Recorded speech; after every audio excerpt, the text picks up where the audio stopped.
第2夜。こんな夢を見た。和尚の部屋を下がって、廊下伝いに自分の部屋へ帰ると、アンドンがぼんやり灯っている。片膝を座布団の上について、戸しみをかき立てたとき、穴のような提子がパタリと朱塗りの台に落ちた。同時に部屋がパッと明るくなった。襖の絵は武尊の筆である。黒い柳を濃く薄く、おちこちと描いて、寒そうな漁夫が傘を傾けて土手の上を通る。床には懐中文書の軸がかかっている。炊き残した線香が暗い方で未だに匂っている。広い寺だから神官として人気がない。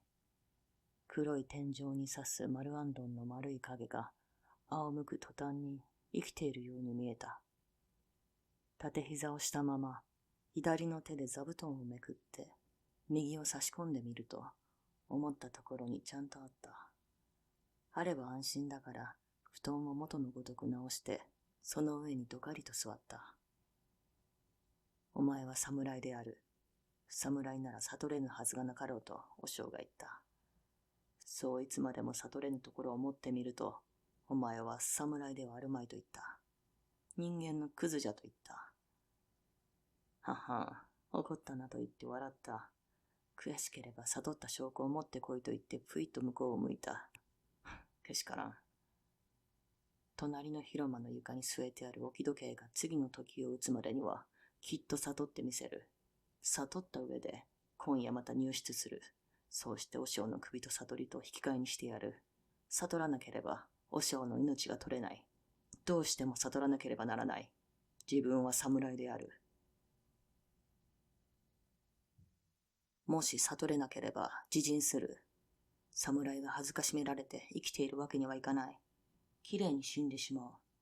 こう考えたとき、自分の手はまた思わず布団の下へ入った。そうして主鞘の担当を引きずり出した。ぐっと塚を握って赤い鞘を向こうへ払ったら、冷たい刃が一度に暗い部屋で光った。すごいものが手元からスースーと逃げていくように思われる。そうしてことごとく切っ先へ集まって殺気を一点に込めている。自分はこの鋭い刃が無念にも針の頭のように縮められて、くすん五分の先へ来て、やむを得ず尖っているのを見て、たちまちぐさりとやりたくなった。体の血が右の手首の方へ流れてきて、握っている塚がニチャニチャする。唇が震えた。担当を鞘へ収めて、右脇へ引きつけておいて、それから前牙を組んだ。長州曰く、無と。無とはなんだ、クソ坊主めとはがみをした。奥歯を強く噛みしめたので、鼻から熱い息が荒く出る。こめかみがつって痛い。目は普通の倍も大きく開けてやった。影物が見える。あんどんが見える。畳が見える。和尚の夜間頭がありありと見える。ワニ口を開いて嘲笑った声まで聞こえる。けしからん坊主だ。どうしてもあの夜間を首にしなくてはならん。悟ってやる。無だ。無だと下の目で念じた。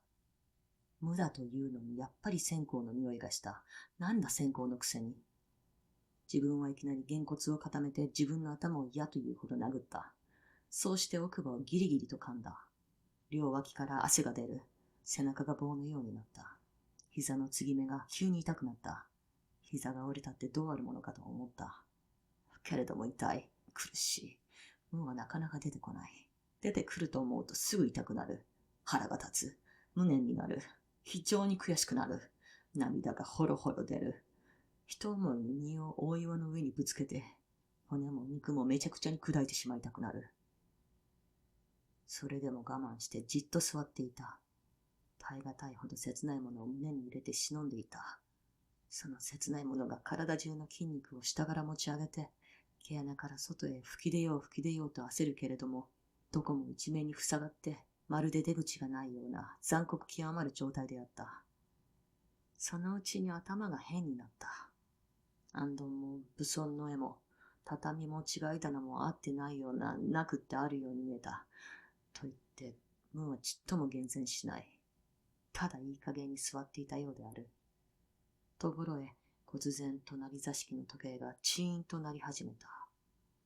はっと思った。右の手をすぐ担当にかけた。時計が二つ目をチーンと打った。